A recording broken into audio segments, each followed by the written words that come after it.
তোমার বাপের চাকর না, ওই ভোটার লিস্টে আমি নাম তুলে দেবো। যেটা তোদের আর বেশি সময় নাই, তোদের সময় কাজ চাইছ আছে। সাধারণ মানুষকে হয়রান করা, তোদের গালের মধ্যে পুড়ে দিব।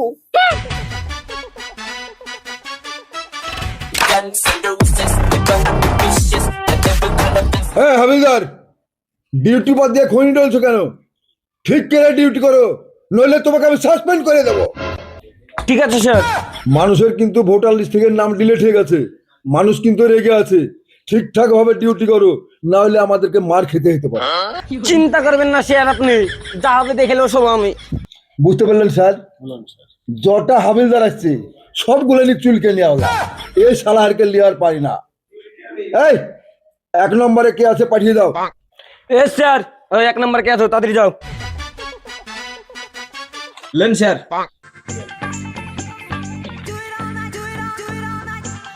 শুনলেন?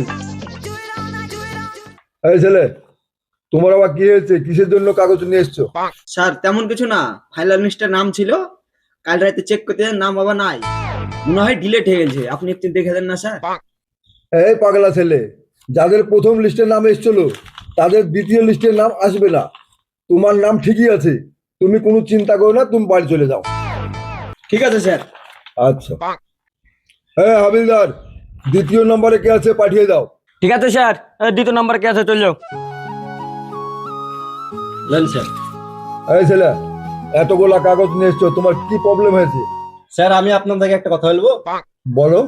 আপনারা মানুষকে মারে ফেলতে পারেন, আবার বাঁচাতেও পারেন। কথাটা কিসের জন্য বললো আপনি হয়তো বুঝতে পেরেছেন। আমি বুঝতে পারিনি, তুমি বুঝিয়ে বলো আমাকে। স্যার প্রথম যখন এসআইআর ফাইনাল লিস্ট বেরোলো সেই লিস্টে আমার নাম ছিল, দ্বিতীয়বার যখন লিস্ট বেরোলো সেই লিস্টে আমার নাম ছিল, হ্যাঁ। তৃতীয়বার সাপ্লিমেন্টে যখন লিস্ট বাড়ায় সেই লিস্টে আমার নাম কি করে ডিলিট হয়, এটা আপনি আমাকে একটু বুঝিয়ে দেন।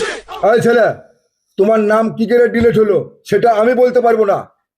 জানার যদি দরকার হয় ওপরে চলে যাও, ইলেকশন কমিশনারকে যা বলো গা তোমার নামটা কি করে ডিলিট হলো। যাও।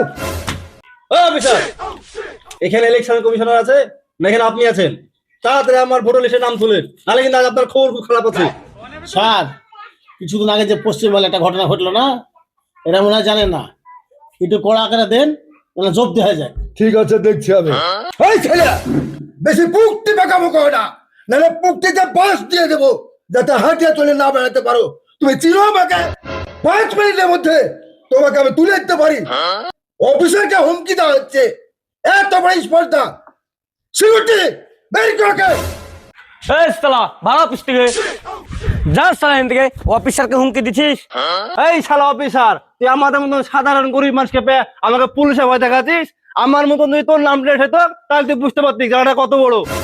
তোদের আর বেশি দিন সময় নাই, তো ধর একদিন হবে, সেদিন তুই বুঝবি জায়গাটা কত বড়। আমাকে দেখাচ্ছিস পুলিশের ভয়। এই হাবিলদার, খৈনুল আবাদ দিয়ে ভালো করে ডিউটি করো। পাবলিক কিন্তু এবার খেপে গেছে, দেখো পিছন থেকে তোমাকে কেউ আক্রমণ করে না। স্যার।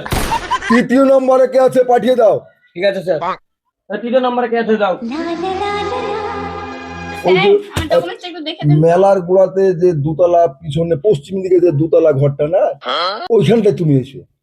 হ্যাঁ হ্যাঁ হ্যাঁ হ্যাঁ, ওইখানটা আইলে দুজনে গল্পটা ছাড়বি, মেলার মানুষ কেউ দেখতে পাবে না, ঠিক আছে? হ্যাঁ হ্যাঁ ঠিক আছে। হ্যাঁ, স্যার আগে আমার ডকুমেন্টসটা দেখে দেন। তোমার সঙ্গে অনেক ইন্টারেস্টিং গল্প আছে, ঠিক আছে?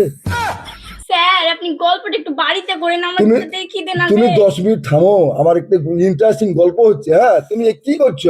হ্যাঁ হ্যাঁ হ্যাঁ হ্যাঁ, পড়ে আসবে। হ্যাঁ, স্যার আপনি বাড়িতে গল্প করেন, আগে আমার ডকুমেন্টস দেখেন। আমার একটা বন্ধু থাকবে। হ্যাঁ, ওই ওই হ্যাঁ, ছোট্ট জামাটা আরে গায়ে দিবে। স্যার, আমার ডকুমেন্টসটা আপনি ঠিক করে দিতে পারছেন না? এই কি বলছো তুমি? হ্যাঁ, এত ডিস্টার্ব, যাও, তোমার কোনো কাজ হবে না। যাও। কাজের মধ্যে ডিস্টার্ব করে। হ্যাঁ, আমি একটু মহিলা এসছি। হ্যাঁ, এই মহিলা খুব আমাকে জ্বালাচ্ছে, একটু আমি দুটো কথা বলছি, তারপরে তোমার সঙ্গে গল্প করছি। হ্যাঁ, আচ্ছা আচ্ছা আচ্ছা, ঠিক আছে। এই বলো, বলো তোমার কি হয়েছে? আমার কথা হলো, আপনাকে সরকার থেকে বেতন দেয় কিসের জন্য? জনগণের কাজ করে দেওয়ার জন্য, না প্রেমিকার সাথে ফোনে কথা বলার জন্য? কেন কাজ করার জন্য। তাহলে আপনি জনগণের কাজ বাদ দিয়ে প্রেমিকার সাথে তখন থেকে গল্প করছেন, এটা কি আপনি ঠিক করছেন? আপনি কি মরবেন না? মরার পর কি আপনি কবরে যাবেন না? তখন আপনার হিসাব হবে না? এই মহিলা, তুমি যাতা বলছো অফিসে, এটা তোমার ঠিক হচ্ছে? মহিলা মানুষ এরকম ভাষা কেন? হ্যাঁ, আমি প্রেমিকের সঙ্গে কথা বলছি, কি কার সাথে কথা বলছি? তুমি আজে বাজে কথা বলছো এখানে। হ্যাঁ, ভদ্রভাবে কথা বলো, মহিলা মহিলার মতো কথা বলো। বলো এবার তোমার কি হয়েছে? স্যার, আপনার এই অফিসে চক্কর কাটতে কাটতে আমার আর্থিক জীবন শেষ হয়ে গেল এবং আমার পড়াশোনাটাও নষ্ট হয়ে গেল। এর ক্ষতিপূরণ কে দিবে? আপনি দিবেন না আপনার ওই ইলেকশন কমিশনার দিবে? সেটা বলেন আপনি আমাকে। আশ্চর্য ব্যাপার তো, তোমার ক্ষতিপূরণ আমি কেন দেবো আর ইলেকশন কমিশনার বা কেন দিবে? কি বলতে চাইছো তুমি? কি বলতে চাইছি আমি, প্রথমবার যে এসআর লিস্ট বেরোলো সেই লিস্টে আমার নাম ছিল, দ্বিতীয়বার যে লিস্ট বেরোলো সেই লিস্টেও আমার নাম ছিল, কিন্তু তৃতীয়বার যে সাপ্লিমেন্টারি লিস্ট বেরোলো সেই লিস্ট থেকে আমার নাম ডিলিট হয়ে গেল। আপনারা কি মগের মুলুক পেয়েছেন নাকি? যখন যার নাম ভালো লাগবে তার নাম রেখে দিবেন, আর যার নাম ভালো লাগবে না তার নাম ডিলিট করে দিবেন। এই সবার স্পর্ধা কোথা থেকে পেয়েছেন আপনারা? আপনি আজকে তাড়াতাড়ি ভোটার লিস্টে আমার নাম তুলে দিবেন। কিভাবে তুলবেন না তুলবেন সেটা আপনার ব্যাপার। আর যদি না তুলে দেন, এ দেখেন কান ধরে বলছি, আপনার চুল ধরে একবার লেফট বাড়াবো, কথাটা যেন মাথায় থাকে।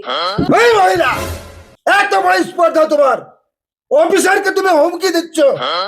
তোমার বাপের চাকর না, ওই ভোটার লিস্টে আমি নাম তুলে দেবো। হুমকি দেওয়ার ইচ্ছা হলে তুমি দিল্লিতে চলে যাও ইলেকশন কমিশনার কাছে, যে তুমি হুমকি দাও গা। হলো তোমার কাজ হবে না, হলো এখান থেকে। চলতি বের করে ওই মেয়ে ছেলেকে। এই মহিলা অবস্থা বাড়াও। মেয়ে ছেলে দেখলে খালি গায়ে হাত দিতে চলে নাকি? মন খালি উলাস পুলুস করে গায়ে হাত দেওয়ার জন্য। এখান থেকে ওই সুমন্দি, এবার যাস বাড়িতে ডাকতে, তো তাকে তো হোল টাকাবো। প্রত্যেকদিন ডাকে আনছে আর মারি খাইছে সুমন্দি। যেটা তোদের আর বেশি সময় নাই, তোদের সময় কাজ চাইছে আছে। সাধারণ মানুষকে হয়রান করা তোদের গালের মধ্যে পুড়ে দিব। স্যার, আপনাকে মহিলা মানুষের গাল দিয়ে গেল, আপনি কিচ্ছু বললেন না। গাল দিয়া গেল অনেক ভালো, অন্যদিন ওরা মারিয়া পালিয়ে যায়, লাখ মাখ ফাটিয়ে দিয়েছে। অন্যদিন ওই অফিসারটা তো মারের ভয়ে এখানে আসেইনি, সেই জন্য আপনাকে লিখেছি। ব্যাপারটা হচ্ছে ওরা আবার লোকজন জড়ো করে নিয়ে এসে কোন দিক থেকে যাওয়া মারি শুরু করবে, পালিয়ে চলে। মেয়েরা ভালো ছেলে দেখতে পেলে আমারে দেখায় কত মস্তানি।